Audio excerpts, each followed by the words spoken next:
Hello friends, welcome to our channel RC accounting services. तो आज की वीडियो में हम डिस्काउंट से रिलेटेड सभी एंट्रीज के बारे में डिस्कस करने वाले हैं। तो जैसे आपको पता ही होगा कि जो डिस्काउंट होते हैं वो हमारे दो तरीके के होते हैं। जो पहला डिस्काउंट होता है वो हमारा कैश डिस्काउंट होता है और जो दूसरा डिस्काउंट होता है वो है ट्रेड डिस्काउंट।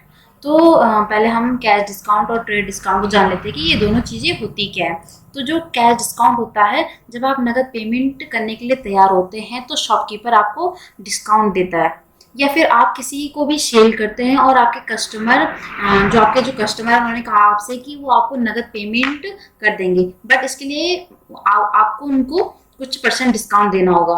तो जैसे मान लीजिए कस्टमर ने आपसे 1 लाख का माल खरीदा और आपने उसे 10% के हिसाब से डिस्काउंट दिया और आपने पेमेंट जो उनके लिए वो 90,000 रुपये लिए। तो कैश डिस्काउंट हमेशा नगद पेमेंट के साथ होता है। तो डिस्काउंट भी दो तरीके के होते हैं। जो हमारे जो डिस्काउंट होते हैं वो भी दो तरीके के होते हैं। जो पहला होता है हमारा डिस्काउंट अलाउड होता है और एक दूसरा जो डिस्काउंट होता है वो है डिस्काउंट रिसीव्ड होता है। तो जो डिस्काउंट अलाउड होता है, जब आप शॉपकीपर है, आप किसी को सेल करते हैं तो आप जो अपने कस्टमर को जो डिस्काउंट देते हैं उसे हम डिस्काउंट अलाउड कहते हैं, क्योंकि आपने उनको डिस्काउंट दिया है। और जो दूसरा होता है वो है डिस्काउंट रिसीव्ड, यानी कि आपने किसी से कुछ परचेस किया है और आपको डिस्काउंट रिसीव्ड हुआ है, तो आपका वो डिस्काउंट रिसीव्ड हो जाएगा। तो कैश डिस्काउंट के बाद आता है हमारा जो है ट्रेड डिस्काउंट। जो ट्रेड डिस्काउंट होता है वो हमेशा बल्क परचेस पर होता है। जैसे मान लीजिए आपका कोई कस्टमर है या कोई व्यापारी है, तो वो आपसे कहता है कि वो उसे आपसे कुछ परचेस करना है। जैसे कि मान लीजिए उसे आपसे टेबल परचेस करनी है, जिसकी एक टेबल की कीमत है 5,000 रुपये। बट वो कहता है कि मैं आपसे 10 टेबल क्या परचेस करूंगा, बट उसके लिए आपको क्या मुझे कुछ परसेंट डिस्काउंट देना होगा।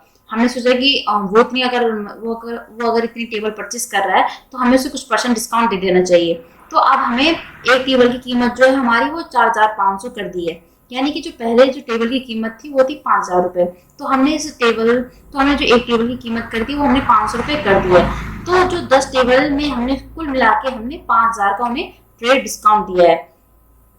और जो ट्रेड डिस्काउंट होता है वो हमेशा बल्क परचेस पर दिया जाता है, यानी कि जब कोई हमसे अधिक मात्रा में परचेस करता है तो जो डिस्काउंट कस्टमर को दिया जाता है उसे ट्रेड डिस्काउंट कहा जाता है। और अकाउंटिंग रूल्स के हिसाब से हम ट्रेड डिस्काउंट को क्या करते हैं, हम शो नहीं करवाते हैं, बल्कि हम उसे अमाउंट से ही कम करके दिखा देते हैं। बट हम उसे कहीं पर भी अपने अकाउंटिंग रूल्स के हिसाब से हम उसे कहीं भी अपनी एंट्रीज में शो नहीं करवाते हैं। और जो कैश डिस्काउंट होता है हमें हमेशा उसे मेंशन करना होता है।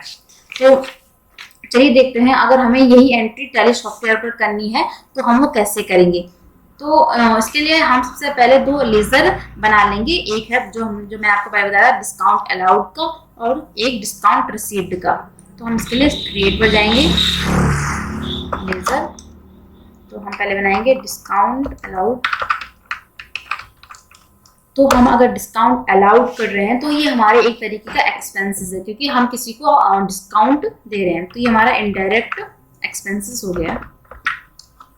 हम से डिस्काउंट एक्सपेंसेस डालेंगे और यहाँ पर हम टाइप्स ऑफ सप्लाई में हम इसे यूज कर देंगे और इसे एक्सेप्ट करवा लेंगे। तो अब जो दूसरा है वो है डिस्काउंट रिसीव्ड। हमने डिस्काउंट रिसीव्ड किया, तो अगर हमें डिस्काउंट रिसीव्ड हो रहा है तो ये हमारे एक तरीके का इनडायरेक्ट इनकम है।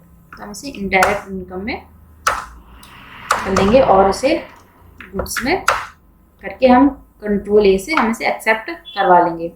तो अब हमें इसकी जो तो इसके बाद हमें इसकी एंट्रीज करनी है, तो हम इसके लिए बी प्रेस करेंगे। इसके बाद सबसे पहले हमें इसकी परचेस एंट्री पास करनी है। तो जैसे कि आप यहाँ पर हमने चेंजिंग मोड पहले हमने एज अ वाउचर लिया, तो यहाँ पर हमने एज वाउचर पर डेबिट क्रेडिट साइड का लिया है। लेकिन अगर मैं आपको सजेस्ट करूँ तो आपको अकाउंटिंग इनवॉइस मोड पर ही डिस्काउंट की एंट्री करनी चाहिए। ये आपके लिए बहुत इजी हो जाएगी। तो आपकी मर्जी है कि आप वो अकाउंटिंग एज वाउचर पर करना चाहते हैं या फिर आप अकाउंटिंग इनवॉइस मोड पर करना चाहते हैं। तो हम पहले अकाउंटिंग इनवॉइस मोड पर कर लेते हैं। तो हम इसमें यहाँ पर डेट डालेंगे और सप्लाई इनवॉइस नंबर है, हम सप्लायर का इनवॉइस नंबर डालेंगे। और पार्टी अकाउंट नेम में हम सबसे पहले हम यहाँ पर कैश डिस्काउंट का हम यहाँ पर कैश डिस्काउंट ले रहे हैं, तो हम यहाँ पर पहले हम कैश डिस्काउंट का एग्जांपल लेंगे। तो यानी कि पहले हम जो हमारा जो पहला एग्जांपल है वो है गुड्स परचेज पर। यानी कि पहले मैं आपको बता देती हूँ, जो हमारा जो क्वेश्चन है वो है हमारा गुड्स परचेज। हमने गुड्स परचेज किया 50,000 रुपये का, और हमने उस पर क्या 10% का कैश डिस्काउंट दिया है। तो अब हम इसकी एंट्री पास करेंगे। तो इसलिए हमने सप्लाई इनवॉइस नंबर में हमने डाल दिया supply invoice number. Party name में हम कैश ले लेंगे, क्योंकि जो कैश डिस्काउंट मिलता है वो हमेशा कैश, जब हमने कैश पेमेंट हमें मिली होगी हमें तभी हम उसमें कैश में लेते हैं, तभी हम कैश डिस्काउंट भी देते हैं और देते हैं। तो हम इसे कैश में कर लेंगे। अब हम यहाँ पर क्या करें, हम परचेस कर रहे हैं तो हम यहाँ पर ले लेंगे परचेस। हम यहाँ पर 50,000 रुपये का परचेस कर रहे हैं। अब हम यहाँ पर क्या ले लेंगे, अगर हम परचेस कर रहे हैं तो हमें यहाँ पर डिस्काउंट रिसीव्ड हुआ होगा। तो हम यहाँ पर डिस्काउंट रिसीव्ड यहाँ पर कर देते हैं डिस्काउंट रिसीव्ड, और यहाँ पर हमने कितने परसेंट के हिसाब से, हमें 10% के हिसाब से मिला है। तो यहाँ पर हो गया 5,000, 10% के हिसाब से हो गया 5,000 रुपये। तो बट अगर आप यहाँ पर देखोगे तो यहाँ पर जो टोटल वैल्यू आ रही है वो है 55,000 रुपये। बट जो हमारे हमें यहाँ पर 10% का डिस्काउंट मिला है, तो हमारे जो यहाँ पर हमारी जो वैल्यू आनी थी वो आनी थी हमारी 45,000 रुपये। तो हाँ, यहाँ पर हमारी जो आ रही है 55,000 रुपये आ रही है। तो यहाँ पर आपको बैक आना है, और यहाँ पर माइनस में 10%, तो आपको यहाँ पर माइनस में 10% कर देना है। तो आपकी जो यहाँ पर वैल्यू आ गई है वो अब आपकी यहाँ पर वैल्यू 45,000 रुपये आ गई है। अब मैं आपको इसमें चेंज मोड पर जाकर मैं आपको एज वाउचर मोड पर भी दिखा देती हूँ कि आपकी एंट्री कैसी होगी। तो इसमें भी सेम ही एंट्री है, जिसकी आपको आपने कैश दिया है तो आपके यहाँ 45,000 रुपये हो गए, और आपने परचेज किया है 50,000 रुपये का, और आपको कैश डिस्काउंट रिसीव हुआ है 5,000 रुपये का। बट जो हम यहाँ पर आपको दो तीन एंट्री एक साथ करनी होगी। तो इसके लिए जो चेंजिंग मोड में हमें अकाउंटिंग इनवॉइस मोड पर ही हमें ईजी पड़ेगा। आपको जो भी समझ आती है, अगर आपको अकाउंटिंग इनवॉइस मोड पर ही सही लग रहा है तो आप अकाउंटिंग इनवॉइस मोड पर कर सकते हो, और अगर आपको एज वाउचर पर ही करना है तो आप एज वाउचर पर भी कर सकते हो। तो अब हम इसे कंट्रोल ए से सेव कर लेते हैं। तो अब हम सेल की एंट्री करेंगे। तो हमारे जो सेल की एंट्री हमारी जो एंट्री है वो है, हमने गुड्स सेल करी है 50,000 रुपये की, और उसमें हमें 10% का कैश डिस्काउंट हमने क्या दिया है। तो हम यहाँ पर सप्लायर एफेक्ट करके हम सेल्स वाउचर को ओपन कर लेंगे। अब हम यहाँ पर कंट्रोल एस से अकाउंटिंग मोड पर कर लेंगे। यहाँ पर हम कैश लेंगे पार्टी नेम में, क्योंकि हम कैश में सेल कर रहे हैं आप। तो हम यहाँ पर ले लेंगे सेल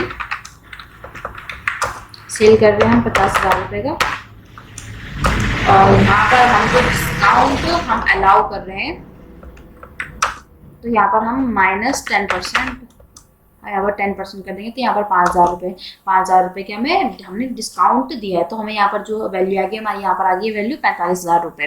तो हम इसे कंट्रोल ए से सेव कर देंगे। तो अब बात आती है ट्रेड डिस्काउंट की। तो मैंने आपको जैसे बताया कि जो ट्रेड डिस्काउंट होता है हम उसमें क्रेडिट में भी कर सकते हैं, और हम उसे सेव कैश में भी कर सकते हैं। जैसे अगर हमने कुछ परचेस किया तो हम उसे क्रेडिट पर भी, अगर हमने सेल करा है तो हम उसे क्रेडिट पर भी कर सकते हैं, और उसे हमें कैश पे भी कर सकते हैं। जैसे कैश डिस्काउंट में हम केवल जो हमें कैश डिस्काउंट हमें तभी मिलता है जब हम कैश पेमेंट करते हैं। बट जो ट्रेड डिस्काउंट है उसमें ऐसा कुछ भी नहीं है कि हम इसमें क्रेडिट सेल भी कर सकते हैं और कैश सेल भी कर सकते हैं। तो अगर पहले हम देख लेते हैं कैश सेल का। तो हमने यहाँ पर कैश सेल करे, तो यहाँ पर पार्टी नेम में हम कैश ले लेंगे। यहाँ पर हम ले लेंगे सेल्स, हम यहाँ पर सेल्स ले लेंगे। बट जो हम यहाँ पर अमाउंट डालेंगे हम वो 10% माइनस करके डालेंगे। यानी कि हमने जो सेल करी है, हमने वो 50,000 रुपये की करी है और उसके साथ हमने 10% का ट्रेड डिस्काउंट दिया है, यानी कि हमने उसमें 5,000 रुपये का हमने डिस्काउंट दिया है, तो हम उससे माइनस करके हम 45,000 रुपये यहाँ पर शो करवाएंगे, क्योंकि हमें ट्रेड के अकाउंटिंग रूल्स के हिसाब से हम ट्रेड डिस्काउंट को शो नहीं करवा सकते हैं। तो हम यहाँ पर सीधे कंट्रोल ए से सेव कर देंगे। और इसी के साथ अगर हमारे जो क्रेडिट सेल हुई है तो हम इसमें उसका नाम ले लेंगे, हम पार्टी नेम ले लेंगे यहाँ पर। इसके बाद सेम सेल्स ले लेंगे। यहाँ पर भी हम सीधे अगर हमारी जो हम ट्रेड डिस्काउंट है तो हम यहाँ पर सीधे उसकी यहाँ पर अमाउंट शो करवा देंगे।